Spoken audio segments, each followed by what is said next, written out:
Hi, everyone. Thank you so much for joining. Thanks for all being here together. I hope you can find a seat or at least somewhere to lean on. It's quite a packed schedule, so we're going to make haste with it. Of course, the talk here is about the project that we just got the Innovation Award for. So what we are going to try and do for you is just give you a sketch of the project. And we'll start by introducing ourselves. And we can't introduce ourselves without introducing the entire team, because we have a whole team of people who's been working on this for 2 years. Really rock stars, super hard in Corona times. So actually find one picture that includes all of them. So here's a random set of pictures. Most of our team members are on there somewhere. In particular me, Sjoerd, on the left. I'm software architect at Picnic, working there for 6 years now. And together with Matthijs over here, I'm leading the automation project at Picnic on the technical side. Yes, so you see me there on the right with a portion of the team. And I've been at Picnic for 4 years now, 4.5, and I've also been involved in this FCA project, leading it together with Sjoerd for the past 2 years and some time before that as well, for the preparation. We're really happy to share the state of the project now. Right, if you've not ordered with Picnic yet, then you might not even know actually what we do. So just for all of you who haven't seen us before, we are a supermarket, or at least we are something like a supermarket. We deliver groceries, but we don't have any stores. So you order, and that's what we try to depict on the right side. You order in your app. You just place your order for your bread and your milk. And then it's our task to make sure that from the suppliers on the left, you see people come delivering stuff with tractors and wearing their nice little cook's hats. And they deliver goods to our FCs. We order pick everything, and we make sure that it ends up at your doorstep. So that entire chain really is completely in-house at Picnic. So we make sure all the way from receiving the goods in the FC. And this is a highly simplified picture because we also have DC operations. There's actually also a step in between that we call hubs. So it's very simplified, but in principle, we get the goods and we make sure that that entire chain all the way down to your doorstep, that goes as smooth as possible.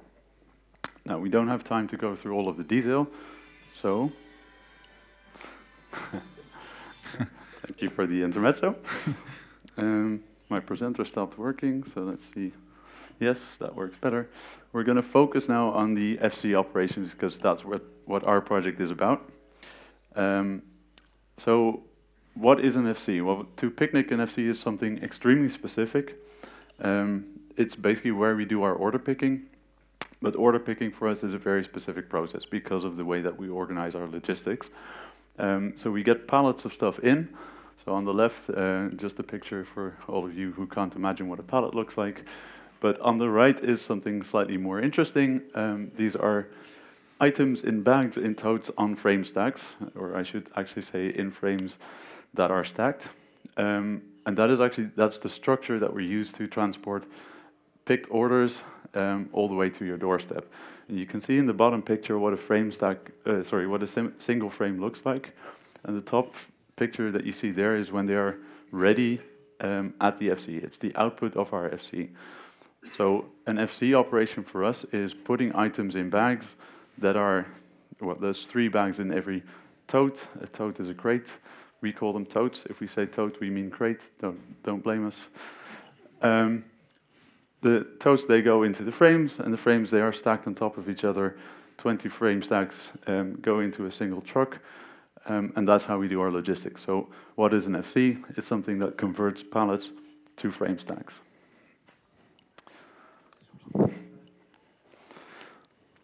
Yes, and well, as you know, Picnic exists for longer than 2 years. We've been existing for 6 years, and we've started building an automated FC since 2 years. So before that, we were doing fulfillment in what we within Picnic call manual FCs, and that is very much the picture that is shown here. So what you see here is a woman who is walking past a lot of shelves. This is what our manual FC looks like.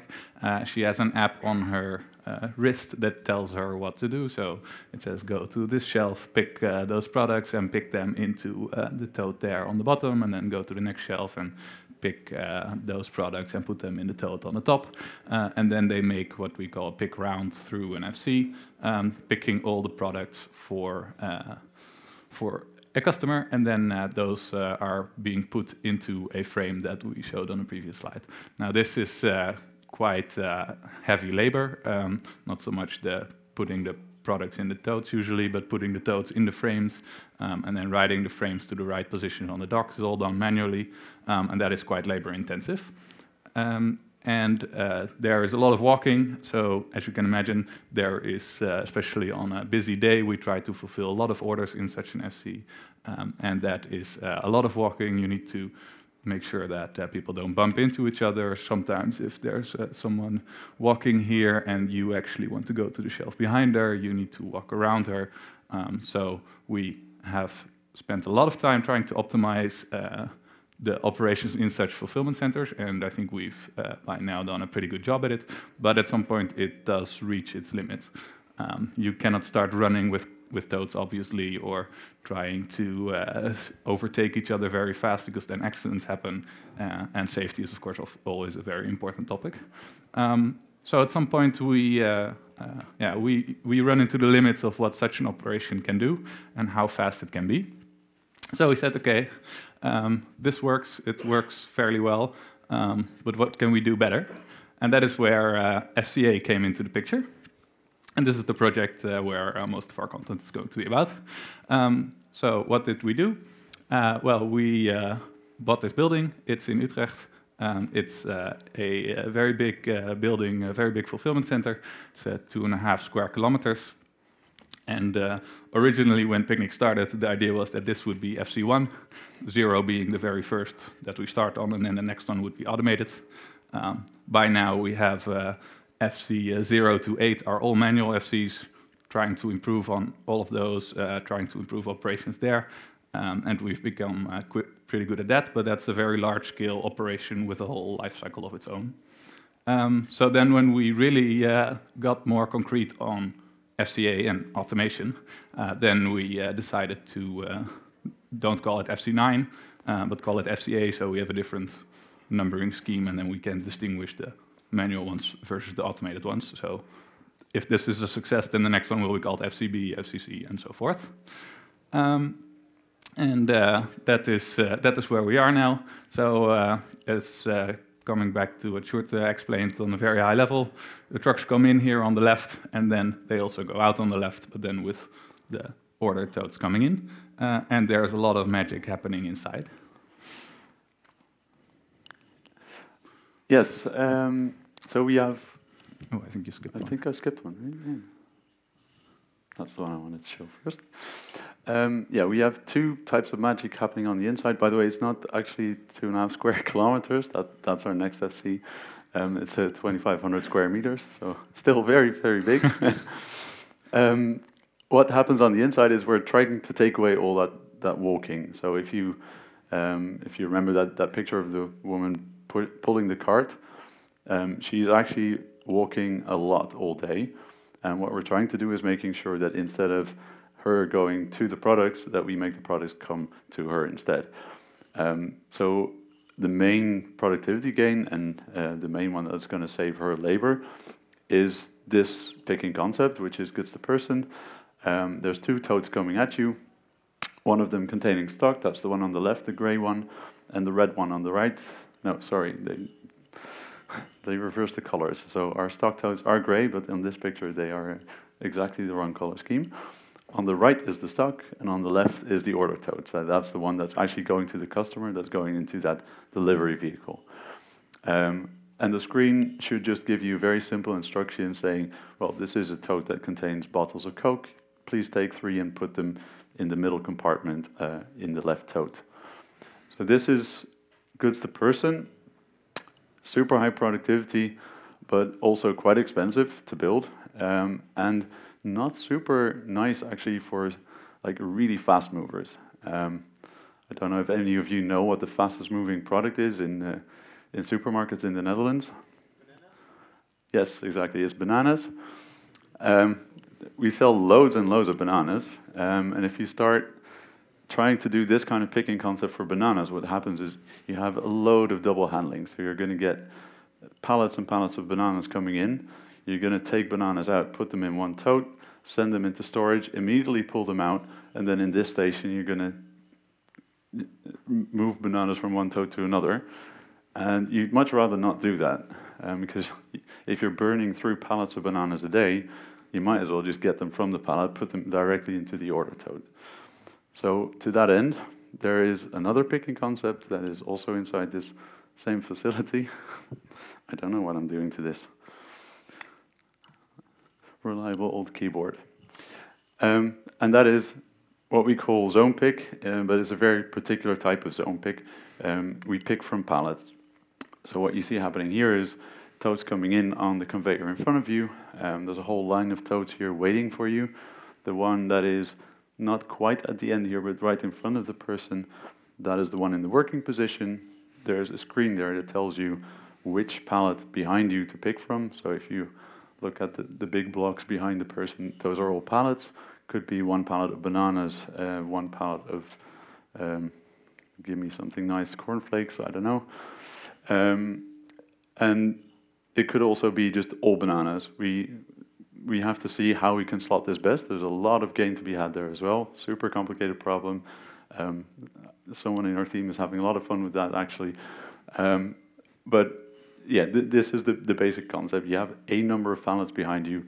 It tells you, take the bananas from spot number 3, take 4 of them, put them in the right compartment. You click OK, I've done it, and then it goes away to the left, to the back, and then is transported out of your station again. So both concepts, exactly the same focus, reducing the amount of movement of the operator. So in this case, you only have to walk up and down to your pallets, which is still a lot less than actually having to travel through the entire FC doing your pick rounds. Yes, so a couple of slides ago you saw the real building, a picture of it. This is more of a see-through picture, but I think it shows quite nicely what's inside. So in total there is 19 kilometers of conveyor. That's a lot. That's a lot of distance that a tote can travel. And what you can see, for example, what you see there on the right-ish next to the brown boxes, those are the goods-to-person stations that Sjoerd was showing before. Those are on the 3rd floor. And then you have the 2nd floor, which also has more of those stations, and then on the ground floor that you don't really see in this picture, but there is these zone pick stations. This whole building is split up into 2 major areas. So all the part on the right is for ambient products, so all of the products that we sell that are at room temperature, and then basically all of the processes that we do there are mirrored on the left for all of our chilled and frozen products. So for all of these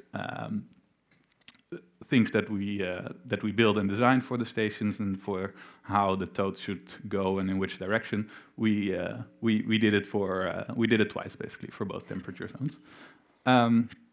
Yeah, what's I think very interesting to see here is, well, that it's a lot of conveyor, but also that it, especially from such a distance, it can look a bit like spaghetti, and that is because everything is in a sense connected to each other. So there's a lot of travel between one area to the next. So this goods-to-person station, maybe a customer ordered products that are fast movers and that are not. So then the picking starts at a goods-to-person station. Maybe 50% of the products are picked there. Then it needs to travel through some of those conveyors to the area where the zone picking happens to finish off the rest of the products. Then it needs to travel back to go somewhere into storage in the back. And then it needs to, at some point, also go back to the docks again to be sent out of the FC. So I think the summary here is that there's a lot of travel of these totes and a lot of movement, and it all sort of has to work together so that when one system finishes, the next part of the process can pick up. There's a lot of FCA. Yes. And I think a very important part of this is also how do you make the UX design. You already saw a couple of mock-ups in the previous slides, but we wanted to highlight it specifically because we think it's very important. All of our apps that support the operators, so the one on the wrist, the one on the screens here, they have a very distinct Picnic look, and we want all of those screens and all of the flows that an operator goes through to have the same sort of consistent Picnic feel. And as you can imagine, with picking, there's a lot of stuff that can happen. Products can break, products can be missing, the system can do the wrong thing and not the right tote shows up. So there's a lot of things that you could report. There's a lot of things that you need to confirm and say that you've done this in the right way, and we need to show the right information. And there's a lot of considerations there. So not only on the screen, what do we show on the screen? Do we show the nice pictures? And do we give clear instructions? But there's also definitely a physical component where you have these stations, and what you see here, this lady is not very tall, so then the initial station design, it was way too high for her to reach. So it's not only about the UX as it's common in most e-commerce, but it's also really just how does it physically look like, and is that workable? And those are very important design criteria. And this concept actually didn't turn out to be workable. And the fun fact is the lady in the picture is actually our overall project manager for this project as well. So we were testing here some kind of other picking concept. Didn't work, didn't make it. So we went for something different. But yeah, UX design basically all the way from the design stage. Yeah, and as you can see, these flows, they have a lot of paths and things that an operator can report, and it very much works like a state machine, and our front end is also very much built like a state machine, on which we can tell a whole lot, but we also recently had a blog post about this from our front end developer who actually knows a lot about it, so if you're interested, definitely check that out. All right, so then we get to more and more the development topics. So from here is going to be a couple slightly more heavyweight slides, but it's still going to be very introductory level. I put some figures here. I'm not sure I want to go over them, but just to give you a sense of the scale, just read them while I'm talking at you. It's big basically, and it's complex, and I wanted to kind of just put that next to our stack of software that we're using to control all of that, because that actually is a quite simple picture, or at least you can see how we are trying to manage this by layering the control. So on the lowest level, there's the PLC. So these are like just computers basically, but running on the floor, basically right next to the machines. They do super low level control, so they make sure that conveyors turn on and off. They talk all kinds of very custom protocols to actuators and sensors, and they kind of make that available to the slightly higher level control. PLC level, not done by us. So this is something that is not our core business. Other people are much better at doing this. So we just buy this, get this for free. Well, for free. The developers get this for free. Transport layer is the layer on top of that. It's actually the next level of abstraction where it's doing the point-to-point routing. So you can tell the transport layer, that tote that's over there, I want to send it over there, and it's going to figure out how to do that. So if it needs to go down a spiral conveyor, then over a piece of straight conveyor, take the lift, whatever it needs to do to get it there, it's going to find out the right route to do this. It's going to take into account some level of congestion control. So if there is multiple options, it's going to try and choose the right one. But it's only point-to-point routing. It doesn't know anything about what's in that tote. We just tell it, if you see that barcode, please send it over there. So it's really just sending a quite anonymous block from one place to the other. There's no business logic in there. Good news for us again, this is something we don't have to build. Our partner is building this for us. The only thing is, because we are integrating really, really closely with it, we need to have a very good understanding of how it works, and we need to agree really, really well on how it's going to interact with us. Because the layer on top of that, this is where it starts becoming extremely picnic specific. Because that's where all the business logic is. It's no longer about sending toads from A to B, it's about when do I want to send a toad from A to B, and what is A and what should B be. So if you start loading 20,000 orders, which is the one you're going to pick first? And at what time do you want to start picking it? And are you going to pick it at that station over there or on this station? You might have the option, and one might really, really be better than the other. If you send too many toads down to one area, it might get flooded. It might build too much pressure on the other area. How are you going to do all that control over buffer levels, about productivity? If you turn off a station somewhere, you're losing productivity there. But if you were counting on that productivity in another zone that you were trying to forward toads from, you might get in trouble upstream as well. So that's all the logic that is going to be in that warehouse control layer. And I should say that almost already is in our warehouse control layer. We're going live in roughly 2 months, so it's really crunch time for us now. It's an MVP, so definitely there's all kinds of wild ideas on how we can do it even better. But I think we have the basics covered by now. On top of this level, so we're now at the level that we can kind of run the automation part, but there's a lot more happening in NFC. So there's also trucks coming in. The trucks, they don't come in on conveyors, so this system is not going to do anything about that. So we have another system on top of that called the warehouse management system. This is a system that we already had for our manual operations, and we explicitly chose we don't want to branch off. We don't want to make a new one just because we have a different operation. We want to share as much as we can. Just by taking that exact same system, trying to share all the processes that we can share. If we can't share them, see if we can adapt them and start using those new processes also in our manual operations, just to help us be more flexible with moving staff around, just have less maintenance basically. We don't want to have 2 forks that we have to maintain individually. So even though it was already there, a lot of work also happened there in this project. It's just not what this presentation is about. If you want to know more, come see us at the stand. We'll tell you all about it. I can go on for hours and hours on all of this. On top of that is the Picnic Cloud, and this is where we really try to keep everything untouched. So apart from a couple changes that we needed to make for how the kind of really high-level logistics are going to work, maybe a slightly different way of ordering, the fact that we have to plan into different bags in a slightly different way for this particular FC. There's not much happening there, so it really is our ERP system. All the cloud services that we already had running are still running there, and they connect in the exact same way to the warehouse management system. What is extremely different, though, is that not everything is in the cloud anymore. And this was a shock to our system, because we started out in the cloud, and we ran with it for about 5 years now, almost 6 years, wow.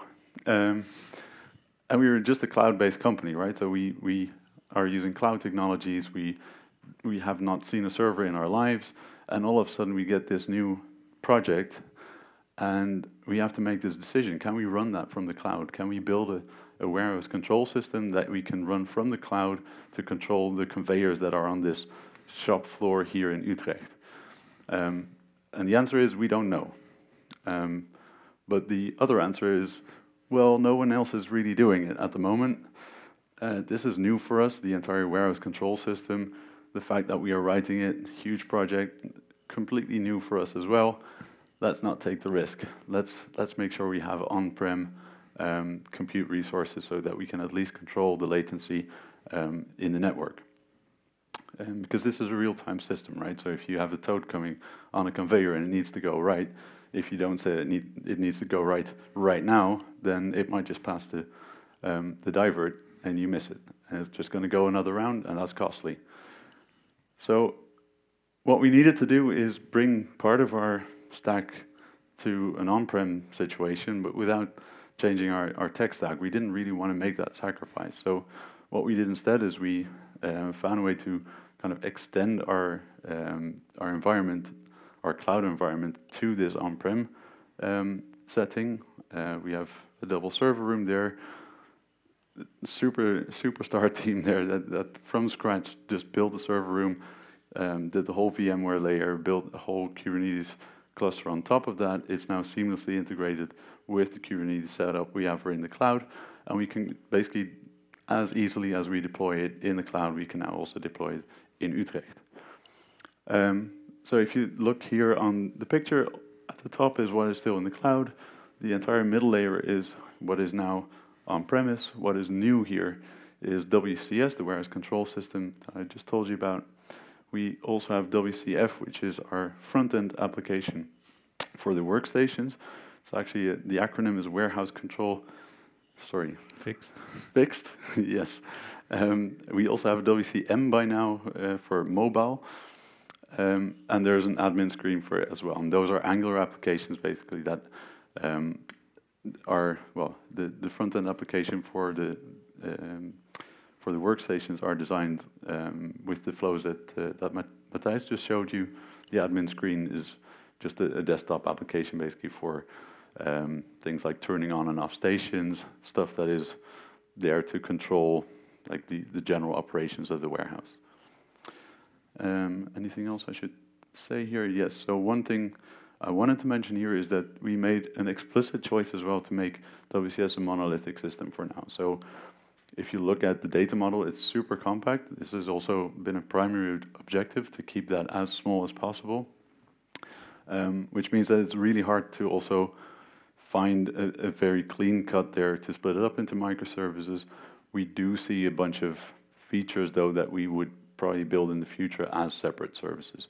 So things like duplicate detection, definitely a very nice feature to have. If there's a tote in your system that has the same barcode as another tote, should never happen because they are your unique identifiers, but it's real life, so it's gonna happen, and if it's not unique, you basically get these teleporting totes.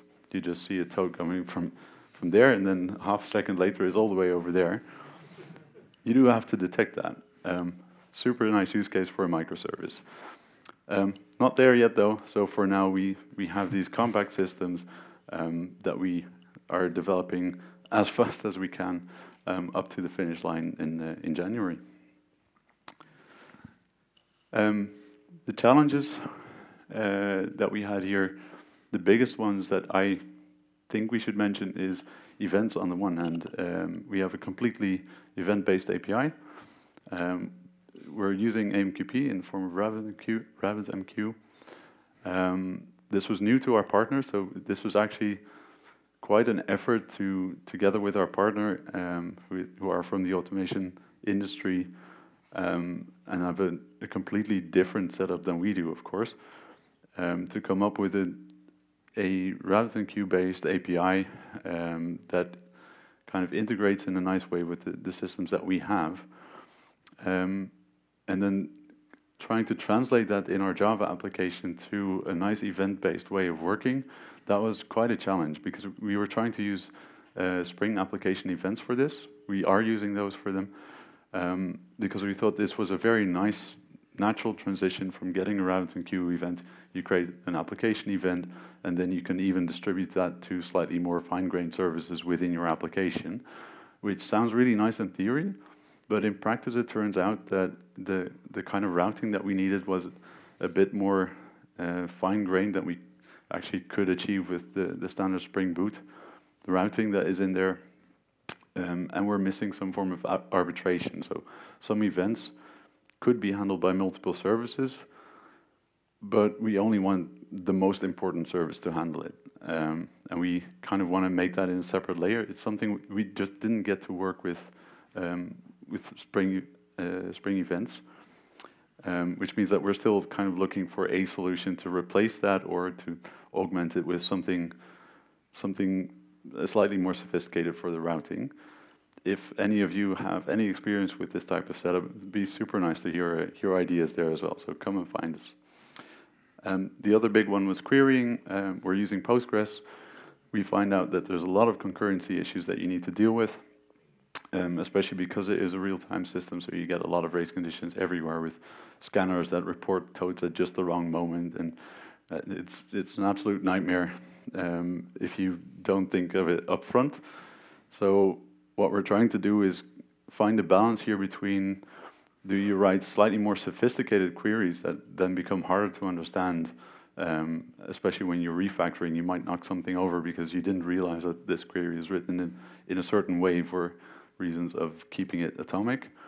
Or do you start to use slightly more, foolproof ways, let's call it that, by locking things explicitly, easier to understand what is happening in terms of code, but also quite a high risk because locking things typically, once you start scaling up, you're going to see things like thread pools just filling up with blocked threads, and they are really difficult to debug as well. So how do you balance that, right? So how do you make the distinction between this is a case where we should just use locking because it will get way too complicated if we don't, and where do you say, well, if we just tweak this query a little bit and do it, we just order the updates that we do, and then we will never see a deadlock in our query. If someone changes that order slightly, next thing you're going to do is debug a whole bunch of database deadlocks. So yeah, difficult topic. We don't have a real answer for it, but I think we're still finding that balance. Yes. So Sjoerd already mentioned a couple of technologies that we're using. I think it's good to show a semi-complete picture. Of course, there's a lot more involved in total. But obviously, we're using Java. Otherwise, we probably wouldn't be here. We're using RabbitMQ as our primary communication between the partner and our system. We deploy our stuff in Kubernetes. So that also means that we run our WCS and warehouse management system in Docker containers. Angular for the front end, as was already mentioned, in Spring Boot to get the application up and running. We have Postgres as the database engine that works really well with high concurrency and a lot of database load and a lot of queries. Where we have Juke as the engine to fetch data from it, that allows us to write very specific queries for the stuff that we need. On the top, we have Prometheus and Grafana for our dashboarding and showing of business metrics, and TestRail to see what we need to do about QA and have our test plan in there. So this is sort of the standard stack within Picnic that is already quite cutting edge. So all of the new Kubernetes Docker containers are in there. We're migrating to Java 17, really trying to stay on top of the technology stack here. We put as the title cutting edge, not bleeding edge, as if you've seen other presentations by Picnic. We're also very heavy in the reactive domain and reactive programming. We had quite a discussion up front. Are we also going to try and do this with reactive programming? In the end, we decided not to. I think if we show all of the complexity that come in with this control, that is already quite a lot of complexity. Trying to add reactive programming in the mix might make it a bit more than we can handle. So we decided to use the stack that we have. That serves us really well, and I think it's really good that sort of for Picnic standard Java application can handle all of this and can send all the totes where they need to go. But do try to keep it in sort of what we know and what we've built before. So reactive programming is really nice. We have a lot of good champions within Picnic, but it's quite a learning curve for anybody who wants to, who's never worked with it before. And well, this team that we have, also people from outside of Picnic joined, and then if they also have to learn how reactive programming works, I think if you've worked with it, you've probably ran into issues that are sometimes really difficult to figure out. We decided to sort of stay on the safe way and just use the infrastructure that we have and the technology and way of programming that we know. Of course, using Java, that also means that it is common within Picnic, so that gives us a lot of stuff for free. The CI pipeline, for example, logging, authentication. That's all there. That's already been set up. So that choosing a familiar stack really allowed us to focus on the content and make sure that we are able to make the right decisions at the right moment, which is already quite a challenge. Then talking a bit about WCS, how we designed it.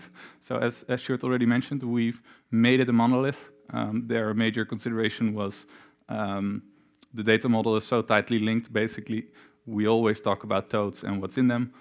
So the two major tables are totes and stock, and everything needs to know about those. So decoupling them gives a lot of overhead. But if you look at the sort of physical layout of this FC, there it is very much segregated, just physically segregated. Those stations that we showed at the beginning, they are physically in a different area of the building than the zone pick stations, and they're also in a different area than where we, for example, do the dispatching, putting it into frames. So that lends itself very well to say, okay, one project for this building the WCS is building the control for the GTP station, or building the control for the zone pick stations, or building the control that sends stuff from the zone pick stations area to the GTP station area. So that's also very much how we approach the project. And one of the design considerations is that even though it's a monolith in terms of it's one deployment, it's one service using one database, each of those components, they are as independent as possible. So each service or each component has its own service, its own APIs via controllers, its own repository, and writes its own queries, and is basically completely able to manage its own part of the system. That does mean, I quickly looked up this morning, we currently have 44 find tote methods. That's one of the most common operations that we have in this warehouse. A tote passes by a scanner. We want to see what the state is in the database. We do this everywhere, and quite often we had the discussions, shouldn't we have one find tote method that finds it for us, and then we stick to the dry principle, and then you write it once right, and then you hopefully never touch it again. We didn't, and in the end, we don't regret it, because now these teams can really work independently. If you look at these find tote methods, they are finding a tote, but they're finding it always with a slightly different condition. Sometimes they're finding a tote only when it's standing still at a particular location. Sometimes it's finding a tote with the issues attached. Sometimes you need to stock. Sometimes you need to know what type of tote it is. Sometimes you don't. Having that freedom to just say, okay, if you need to find it, find exactly what you need. It's fine to copy it now. If we've set up the first version and we're live, then we can see, can we maybe consolidate some of them? But now it really allows a team to write the query that it needs and not think about, oh, if I change it here and I maybe also load the stock, does that impact that other service that I actually have nothing to do with? So in the end, we really benefited from that decision in terms of just independent development speed.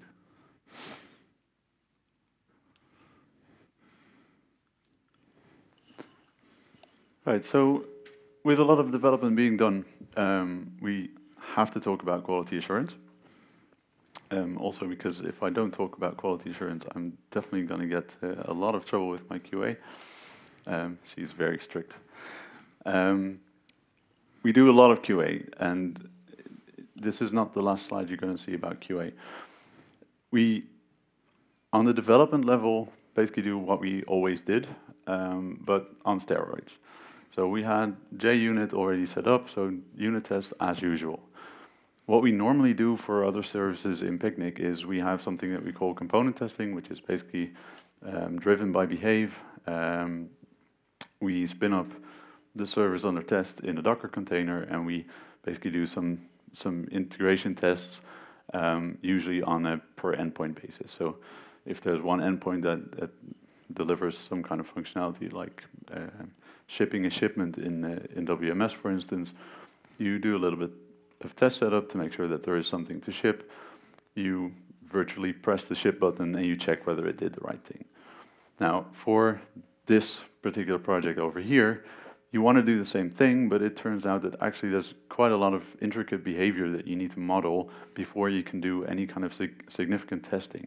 So, for instance, to get a tote from the storage and do your first pick, it passes through a whole bunch of different components. It passes a bunch of scanners that report that the tote is now here.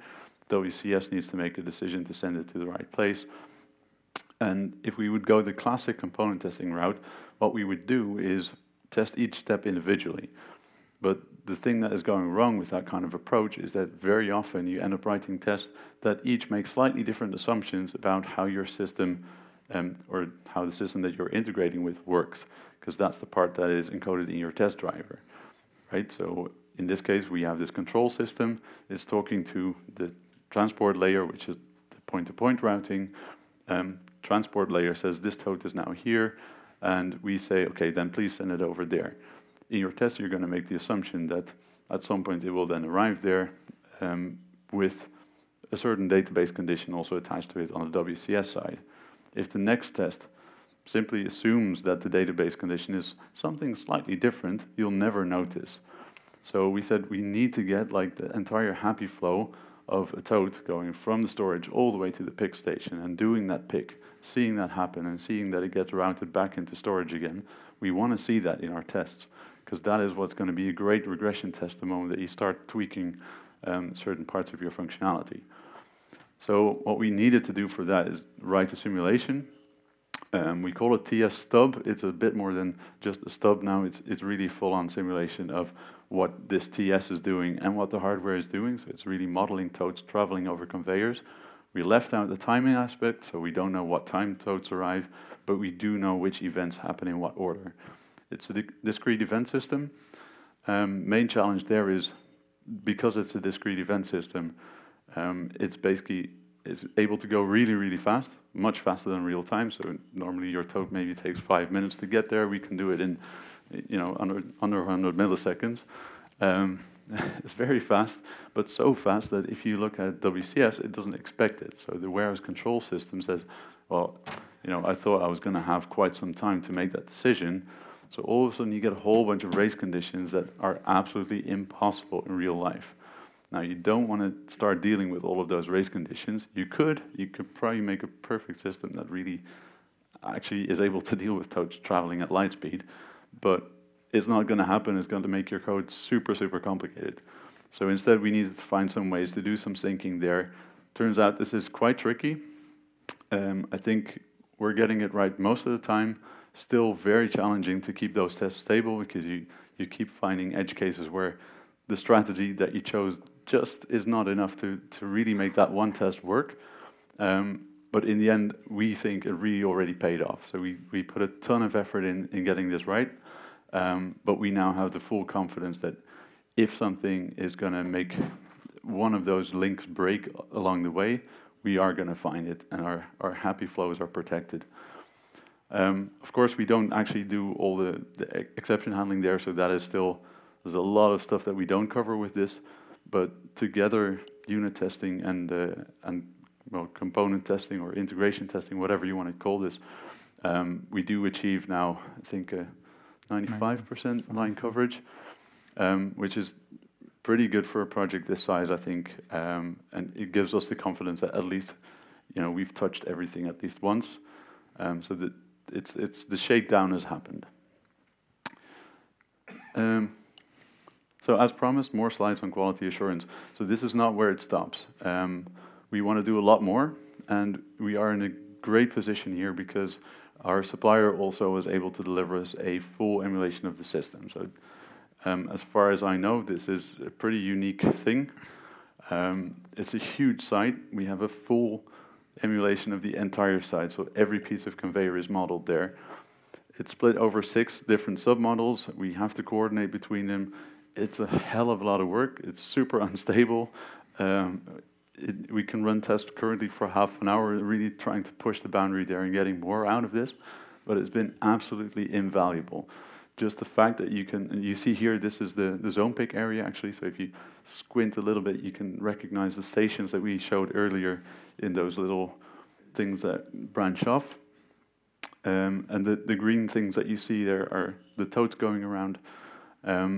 We're using this to see if we put load on the system, do we actually get those picking rates that we thought? But also it's a great tool to see if you, under load, see all kinds of weird behaviors happening. For instance, if you overload a loop, you're not going to notice that until you actually overload the loop, and then you're too late. Here, we just do it virtually, no harm done. We can fix the issue before we actually try this out live, and live, this is going to cost you ages to then figure out what's happening and then repair the issue, because you're going to physically have to remove all those toads again, then hope that your system isn't in a mode where it keeps just flushing toads onto that loop. So it's really cumbersome to do this in real life.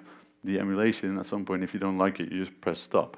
So that's, you know, real life sucks. The other thing that you see on this picture is Grafana. Just wanted to quickly show you that this is how we actually do our business metrics as well. So one of the most important metrics for picking is pick speed. You know, what rate are we picking at? Because that's where the value is coming from for this site. So we're using Grafana and Prometheus together with Micrometer to expose these metrics and keep an eye on that during our load testing year, but also for real life, we can use this for dashboarding and help people steer the operations in the warehouse. Yes. So this is the last slide on QA, but we thought that this would be a very good thing to mention as well. So this we call it quality assurance, but maybe we're cheating a little bit. But what we also saw was wildly different from all those simulation unit tests and emulator tests, is that just being on site and testing something is also very different. So we agreed with the integration partner that we could test on site as soon as they delivered something. So as soon as they bolted together one of those stations, we could start testing, and that has also been super valuable. It's a very, very different experience to run an emulation or write a test or do some local development versus putting it out there, seeing what happens. While you're standing there, there's noise, trying to look at logs. What did it actually do? Did we send it in the right direction? Are we indeed reacting fast enough? So the moment that we were able to do that, we did this a lot. This is the phase we're currently also at.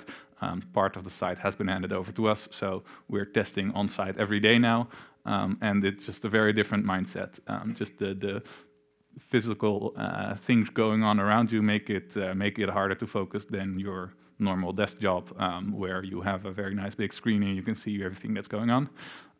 But that's I think also a very good learning curve for us, and we're getting better and better at that. And that's like the real proof that what we built actually does something in real life, and is also what one of the parts that make this project really cool, that you press a button and you see a toad move. So currently we're running those integration tests. We're putting toads on conveyors, see what happens, and then our last integration test is to actually go live. That is going to happen in January.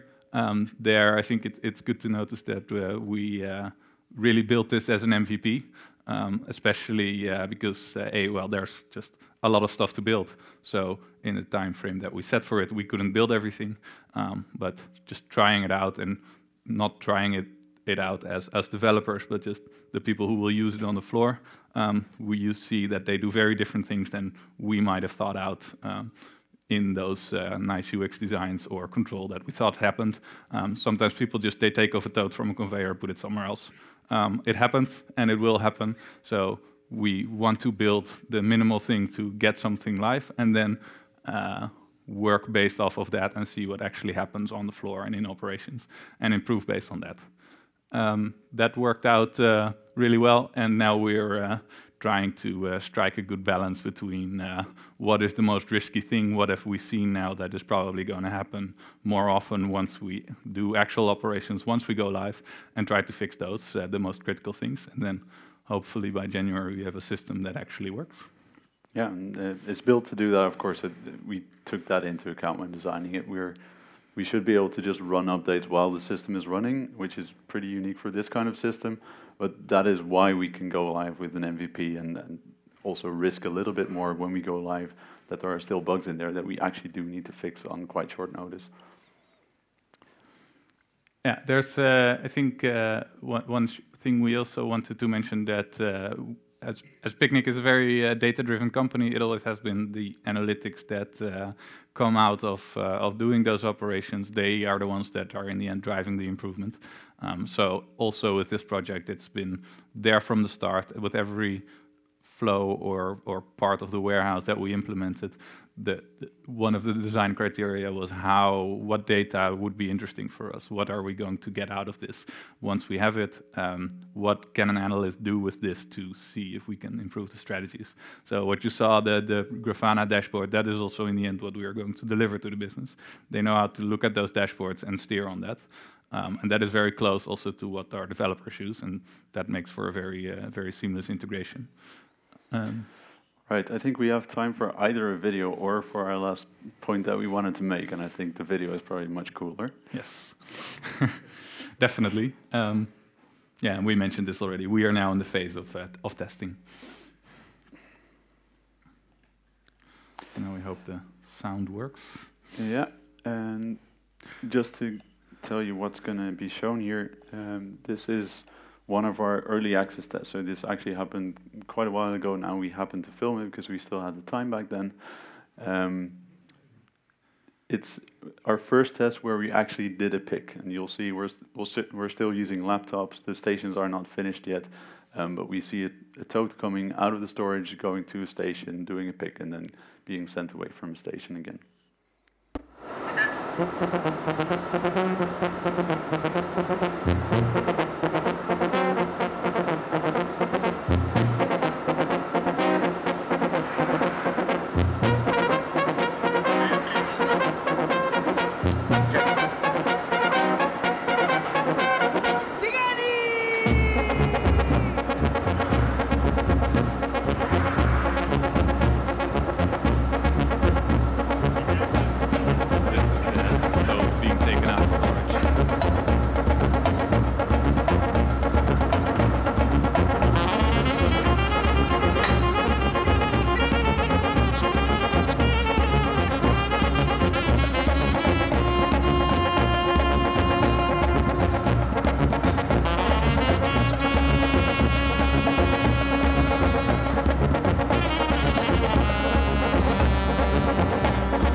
Anyone have a question? The items coming in, so they can be picked, how are they stored? Is that a manual process still? So we have a process that we call decanting. So they come in on pallets. There is a special station that we call decant station, where basically the task is to take the products from a pallet, unwrap the paper around it, and put those products into the tote. And then basically that tote travels then all the way on a set of conveyors into storage. And then once it's in there, then we consider it ready to be picked, basically. Yeah, exactly. So that's what the WCS mainly does. They know what's in it, where is it in storage, so if I need it, I can take it out again. Yeah. I was curious, like what percentage of like current picnic operations is this warehouse supposed to fill? Very interesting question. It's, I think, roughly a capacity of about 4 FCs that we have now. So we currently have 8, but the eventual goal is to get everything on a more automated level. So when this FC opens, it's going to be roughly a third, I guess, depending on how many FCs we still open. We're constantly growing though, so especially if you take into account also German operations and French operations, it's going to be fairly small. It's the first FC that we do.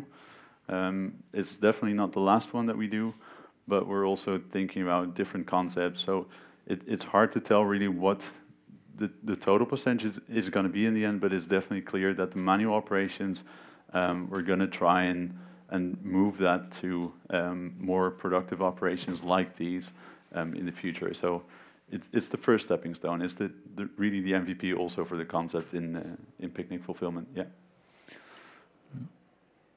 Do you feel that your expectations, like 2 years ago when you started, if you look at where you are now, like did you exceed them, or are you like, no, we went pretty. We arrived where we thought we were going to arrive, or I mean, how was that? Let's say that I'm extremely relieved to be where we are now. We started preparing this about 3 years ago, I think. So there was a whole year of preparation, also getting involved in contract writing and making sure that we know what to expect from our suppliers. So I think at that point we absolutely had no idea what to expect.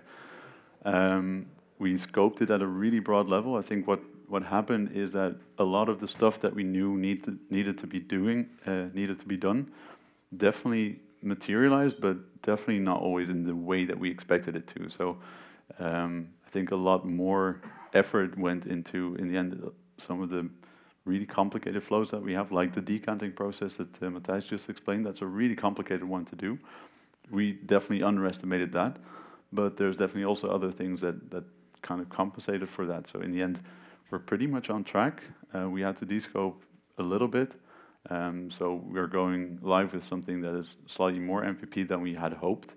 But that was always in the error margin that we had in the project. So overall, we're not doing too shabby. Yeah. Yeah. It's still quite a manual process, I think. Do you also aim for automating even more and more? Yeah, that's another project that's also still very much in the research and development, is to replace the picking part with robot picking. That's not really like specific to picnic, but in general, automating the picking of basically randomly shaped products is really difficult. So it's for a bag of rice or for a bag of pasta, it's doable, but for fresh fruits and vegetables, for example, it's really complicated. So yes, we're looking into it, but probably then for a small portion of the assortment, and then the extra control that you need to do on top of that, you need to do some picks in that robo-pick area and some in the other areas, really make it as a sort of future step. Yeah. Seeing as we're largely into overtime, I suggest that we give them one big hand for Sjoerd. Yes.